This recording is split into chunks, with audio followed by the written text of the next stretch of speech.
It's 12 o'clock, so we can go ahead and get started.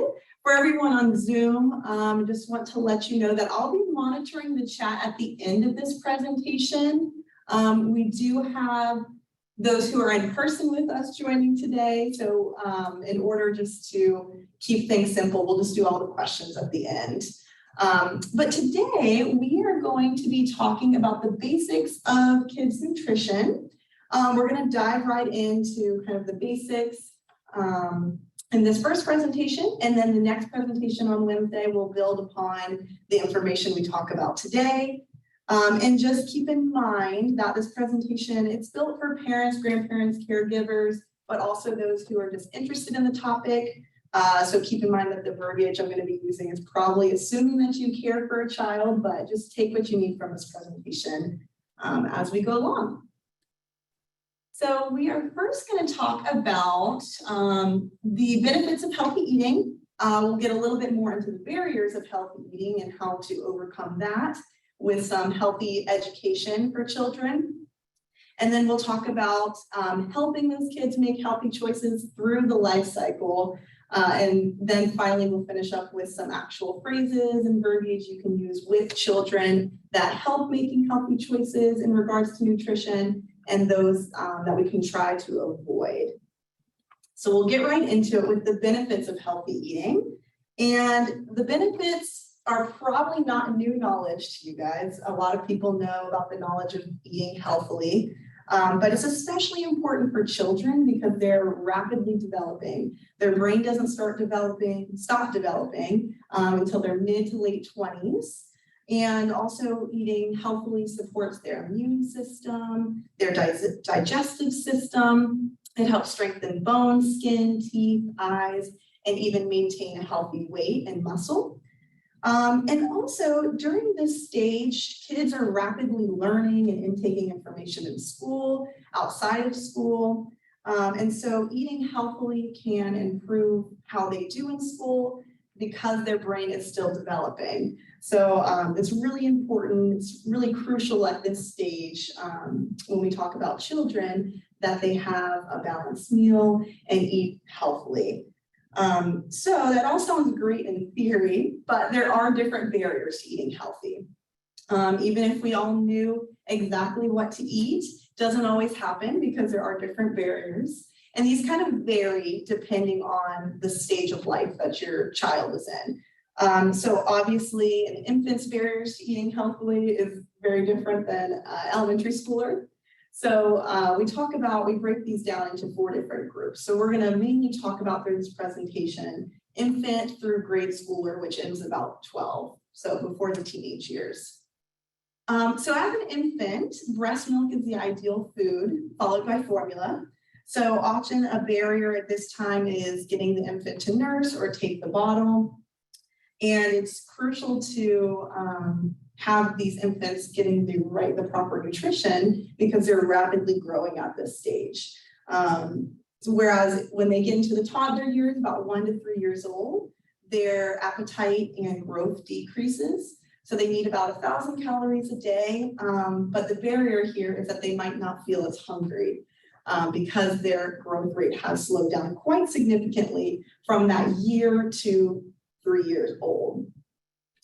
At the preschool age, which is 3 to 5 years old, at this point, one of the barriers is that preschoolers should start eating the same foods as the rest of the family. So that can be a barrier in itself. If you do have a family environment where eating healthy isn't necessarily what happens all the time, your toddler or your preschooler is starting to eat those foods as well. Also, another barrier that kind of presents itself at this point is that the child's unsure if they're hungry or not. They're not super in tune with their hunger fullness cues yet. So it can be kind of difficult deciding whether or not they're hungry or full. So those are some of the barriers that we see at this stage. Another barrier for grade schoolers when they get to elementary school, 5 through 12 years old, they're rapidly growing again. So their calorie intake increases.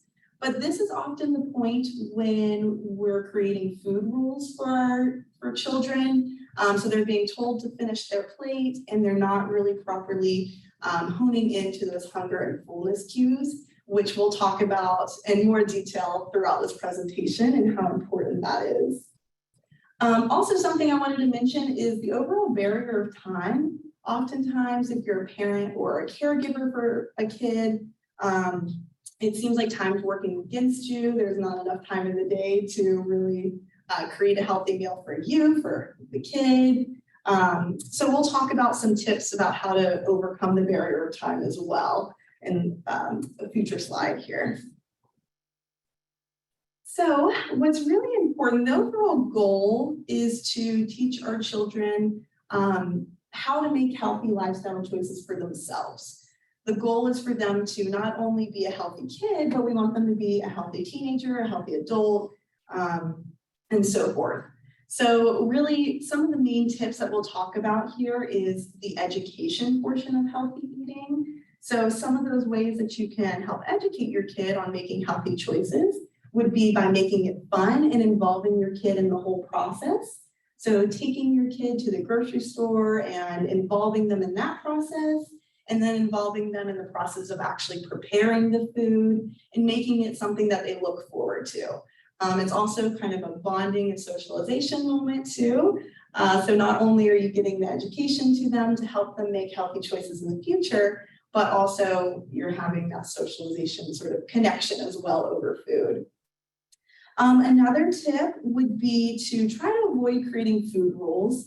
How many have you guys heard of food rules? Have you guys ever heard of that term before? Like that if you don't finish this, you can't eat. Right. Yeah, that's a great example. Yeah, that's a great example. And yeah, exactly. Yes, I feel like a lot of us have been exposed to a food rule at some point in our life. And the actual definition of food rule is when you allow external information, such as diet plans, tips, advice, to be the sole or major determinant of your food choices or feelings about a specific food.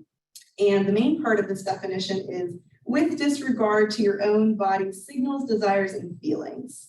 So some examples would be don't eat past 7 o'clock, all white foods are bad for you, eat fruit but not the sugary ones, and cut your carbs. So things like that. We've probably all been exposed at some point or another to a food rule. So one of the tips here is try to avoid pointing out good versus bad foods and simply teach the benefits of certain foods. And starting these food habits at a young age is really crucial. So it sets them up for a lifetime of healthy behavior choices. It's much easier to learn than as a child than it is to kind of break those unhealthy habits as an adult. So definitely a crucial stage of education here. So some tips on how to actually do this. How do we put this into practice? So one of these tips would be to let them learn by serving themselves. So eventually kids will start to pay more attention to their hunger cues and they'll eventually learn how much to put on their plate. Another tip would be to lead by example and promote a love for a variety of foods. So try different vegetables, different fruits, try preparing them in different ways or even plating them differently, and give your child a taste and see what they think. And one of the key points is to be patient in this process because it may even take 8 to 10 times for a child to actually accept a new food. So really just being patient. If they don't like it the first time, you can offer to prepare it a different way the next time. It could mean, even hiding greens in smoothies or your favorite dishes, adding some vegetables to those, and introducing them in small portions. Another tip would be to allow your kid to help in the meal making process. So not only you're making the meal together, but you're also creating that bond together. And kids, they often enjoy eating the food that they've helped create. So this can help encourage them to try new foods and make these healthier choices. And you can start off by giving them small jobs and eventually they'll kind of gain their own independence and improve their skills in the kitchen as well. The next tip is to enjoy family meal time. This is something that, again, it helps encourage kids to kind of enjoy the process of eating food and the socialization. And a key here would be to turn off other distractions that may be inhibiting the meal process. So you really just want to turn off other distractions. So the kid you're encouraging them to focus on how full and how hungry they feel and how good the food tastes. So kind of starting those mindful eating habits at a young age. And hopefully this will be enjoyable for you and the kids and the family. So yeah. Tip number 5 is to listen to your kid when they say they're full. Thankfully, our minds and our bodies are really cool because they subconsciously let us know when we need to eat, what we need to eat. We just as adults tend to not listen to it very well. So kids, their appetite, they just have this innate sense of hunger and fullness. So they won't starve themselves. There's really no need to force them to finish everything that's on their plate. That goes back to one of those food rules that we typically hear. But this way they're really honing into their hunger and fullness cues. They'll stop eating when they're full. Sometimes younger kids, it's hard to tell when they are full, but most of the time they'll either shy away, push the food away, something like that. And just keep in mind here that their appetite varies, but they do have a very strong sense of hunger. So that's just something to keep in mind. And the last tip I have for you is to control what enters the pantry. Thankfully, as an adult, we have the luxury to be able to go out and get something else that's healthier for dinner if we don't have anything in the pantry. However, our kids rely on us to provide what they're going to eat. So having those things that are better choices in the pantry and the refrigerator that are easily accessible is a must. So kids naturally, they kind of gravitate towards those things that cook or that taste good, that are easy to get. A lot of those things that taste good in the pantry are full of sugar and sodium. So naturally, it just kind of makes sense to try to control what you have in the pantry and what's available to the kids, because that's what they're going to be eating. And then also, if you are doing outside activities, or going somewhere, you can try pre-packing snacks to avoid those last-minute unhealthy choices. All right, so those tips are all great in theory, but they kind of all go out the window if you have a picky eater. So does anyone have a picky eater here, struggle with it? Yeah? Yes, so it's actually very common. About 1 in 3 parents suffer with the same thing.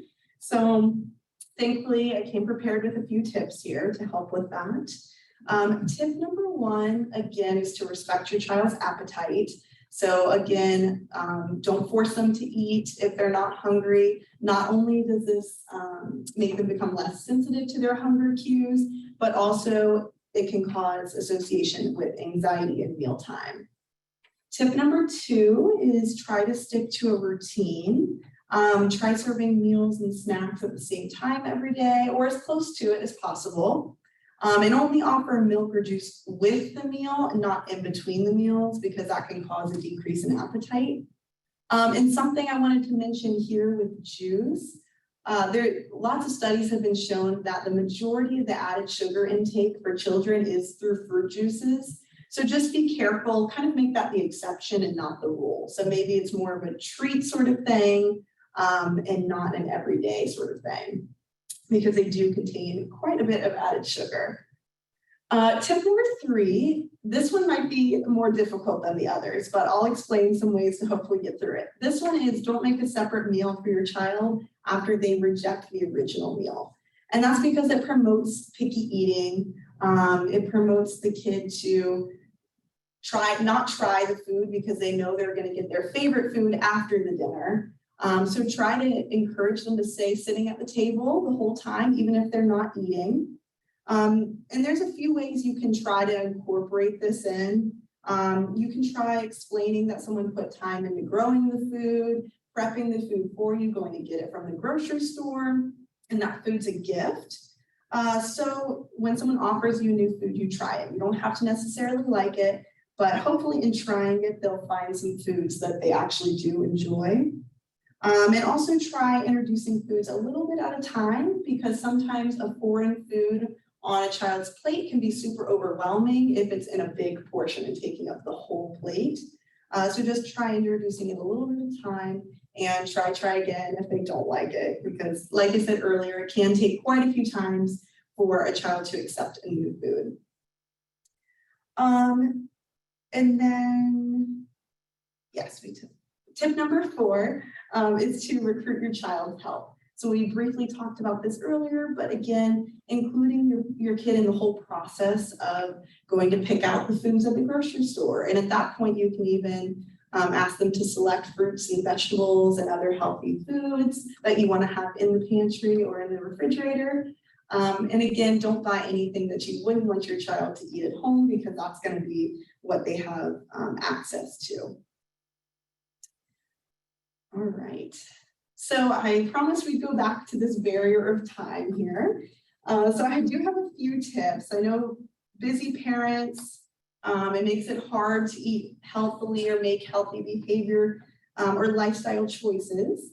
So a few of these tips, I could probably spend a whole presentation just doing time management strategies. So I just picked out 4 that I felt were pretty relevant to busy parents. So this first one is planning ahead. And you might have heard this before, but it really doesn't have to be anything strenuous. It doesn't have to be creating a meal plan for the whole week. Maybe it's simply you prep your vegetables for the next 2 days, or you just go to the grocery store on Sunday and write out a meal plan. So really, however that works in your lifestyle, but creating a plan does help reduce the time it takes just to even think about what you're going to do next. And that kind of goes into the keep a to-do list idea. Instead of having to think about what is going to be next, it's already written down, which is great. Also, how many have you guys ever heard of decision fatigue before? It's maybe a new term, but yes, yeah. So yeah, as the term kind of implies, we make about 35,000 decisions a day, which was a crazy statistic to me. But that decision fatigue basically means that as we go through the day and we make all these decisions, by the end of the day, we've made a ton of decisions already, we make poorer decisions. So planning ahead and creating like a menu or prepping of some sort can help you avoid those last minute unhealthy behaviors and unhealthy foods because you're just tired and don't want to make another decision. That's typically how we end up with a veggie omelet in the morning and then Chinese takeout for dinner. So it's really a good way to kind of, it's good to plan ahead and you'll thank yourself later. You'll save some time in the end. Tip number 2 for saving yourself time is to have a routine. And I know not everyone is a huge fan of routines, and I'm not trying to tell you how to live your life, so just take what you want from this. But routines have been proven to be helpful, especially with children. Whenever children have a routine, they kind of know what's expected of them and when. So eventually it'll lead them to be a little bit more independent and free up your time as well. And kind of on those same lines is invest your time teaching your kids tasks. So not only does this build their self-confidence and their skills, but they'll also be more independent and it frees up your time as well because they don't have to ask you to help with these tasks that you taught them how to do. And lastly is allocate time for yourself. And I know this one, self-care is something we often put on the back burner, especially when times are busy. But when you are busy, it's actually even more important to show yourself some self-care. Take time to recharge the batteries, do something that you enjoy. So maybe when you're planning ahead your meal plan, you plan ahead a time that you're going to take for yourself that week or that day. So those are a few tips that I had for overcoming the time barrier. Hopefully we'll save you some time in the end. Oops. And then lastly, these are all on your handout as well, but these are some phrases that help and hinder healthy behavior choices. I thought these were pretty interesting because I have heard a lot of the ones on the left. So the phrases that hinder, and we'll talk about why we want to try to avoid those and why we want to try the right column. So some examples that you've probably heard in the past maybe is, if you don't take one more bite, I'll be upset. So instead you can try highlighting the positives of the food. Just these radishes are very crunchy. And kind of along the same lines, Ginny, look at your sister, she ate all her bananas.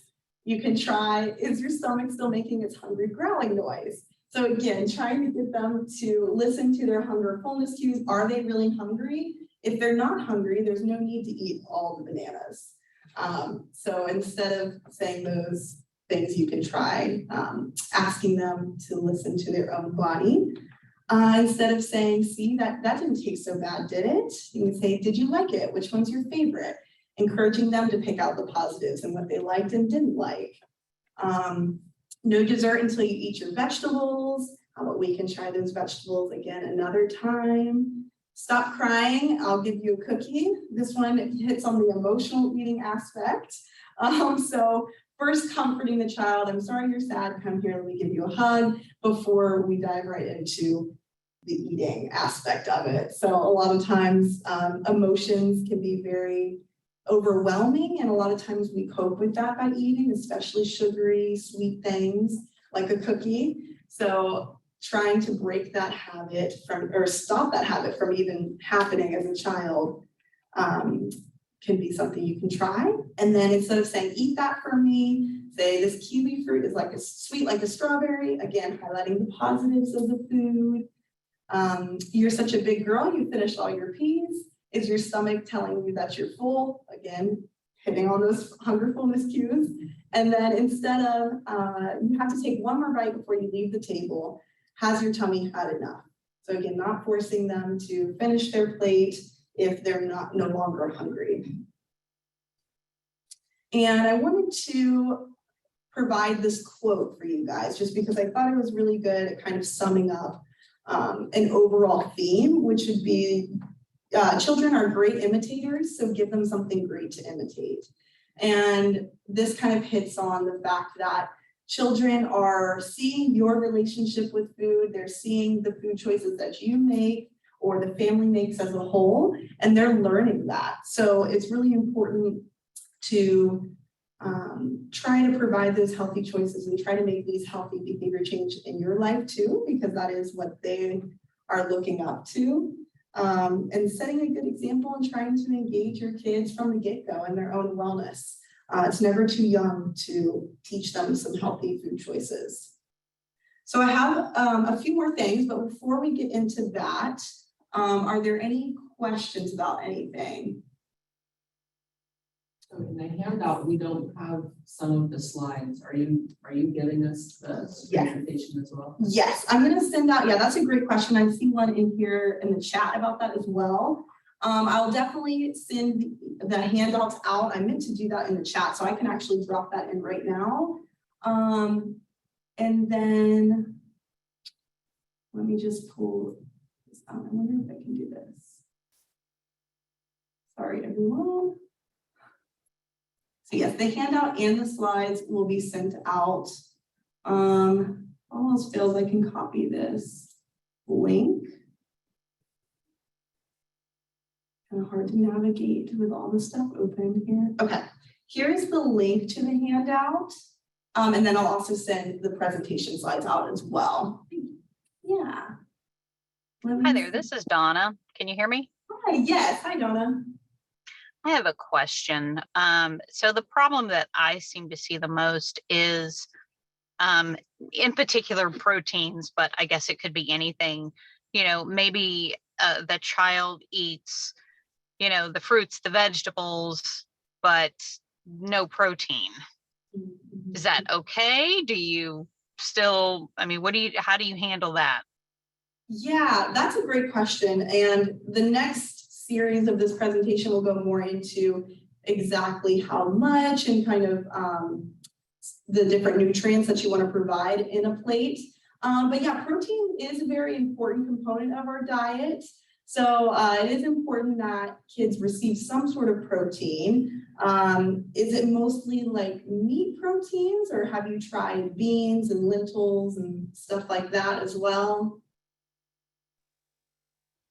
I've tried a little bit of beans, but I have to be honest, as you say, I try and only do what we're having as a family.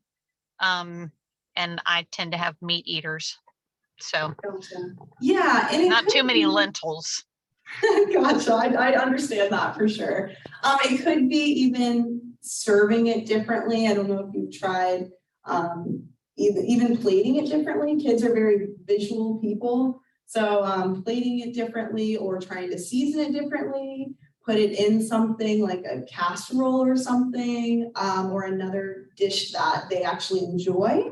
Try to sneak it in some way there. And yeah, if not meat, maybe trying some of those other protein alternatives, even like tofu, if you wanted to try that. Yeah, I think it's just try again for sure. You just have to find the right brand. Yes, right brand of tofu. Yeah, there we go. Let's see. Okay, so I see a good question here. My child's 2 and very active. He won't sit down for a very long time. Is it appropriate to leave the meal on the table and allow him to come back? That's a really great question. And research shows you don't actually want to prolong the eating experience more than about like 30 minutes. You really want to make it an event. However, I understand 2-year-olds are very active and that might not be a super reasonable goal. So maybe just trying to allow him to eat as much as he can within that 30 minutes and then have a more scheduled snack routine after. So basically, you should like have them sit down and when they get up, their meal is gone? Depends. I guess it kind of depends on how much they're eating at that point because kids tend to eat how much they're willing to eat at that moment. But if they're eating just like 1 or 2 bites, maybe you try to prolong mealtime a little bit longer and kind of test it out. I think it really depends.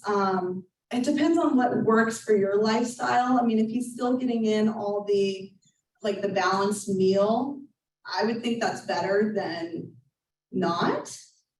But that might be something you try out, might be something I need to even research a little bit more or research on your own if you'd want.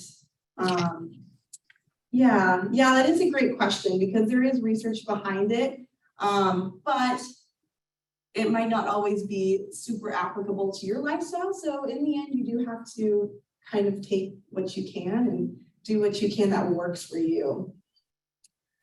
Okay, thanks. Hey, I have a follow-up question to that.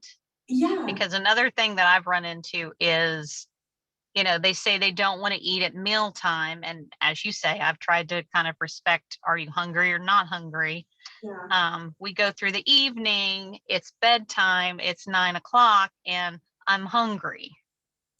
Right. So is your question, because they chose not to eat at dinner. Gotcha. Yeah. So is your question, should he receive more food or not? He or she? Right. Do you feed them then because they are hungry, or, you miss dinner, we'll get up early and have a good breakfast or something, but, Yeah, that's a great question. I am honestly not super familiar with the research on, because I know as adults, I've done some research on sleep and how food eating later, really close to bedtime can affect your overall sleep. However, with kids, I'm not super familiar with how it affects their sleep cycle. So my best answer for that would probably be to try a small snack and then do breakfast in the morning. But if that becomes a usual routine, I don't know if it's good for your family or your lifestyle, but maybe pushing back dinner a little bit later. But yeah, I think again, that's one of those things you just kind of have to play around with, and maybe just doing a light snack if they really are hungry right before bed. I want to chime in on just something that I had to do research on. I was having difficulties with my son still not sleeping through the night, even though he's 2.5.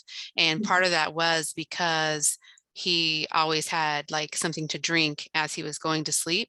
And so I thought it was okay just because it was water. But basically what the research says is whatever you get comfortable with to get yourself to go to sleep, that's what you expect all the time. So in order, like they said, the best example is like for you to be in your deep REM, you probably have to have like a pillow and a blanket or a fan. So if you set your kids up to have a cup, a snack, they're going to always be looking for that every time it's time to go to bed. So the research that I did on that part, because I was trying everything at the time, was that basically if they want a snack, that you have to make them like get up, go to the table, eat the snack, wash their hands, and then go to bed. So it's like in that retrospect, okay to have the snack, but are you willing to start your bedtime routine all over? Yeah, that's good. Thank you for chiming in about that. Very good perspectives there.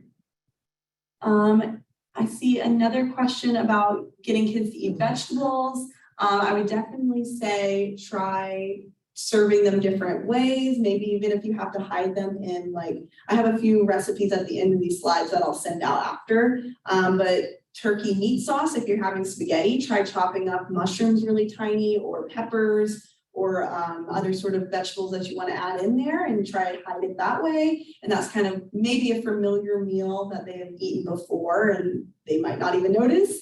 You could also try smoothies. I know quite a few people who like adding, vegetables into their smoothies. Yeah, and try plating them different, make it a fun presentation. Yes, and the presentation will be available to review, and the handout, I'll send that out after this. All right. All right. Well, thank you all for your feedback. I don't have time to really go through the recipes that I have at the end of this, but I will send them out so you guys can look at them. If you have any other follow-up questions, since we kind of ran out of time, feel free to send me an email or send the GatorCare Wellness an email. I check that as well. So feel free, if you have any additional questions, to reach out to me that way.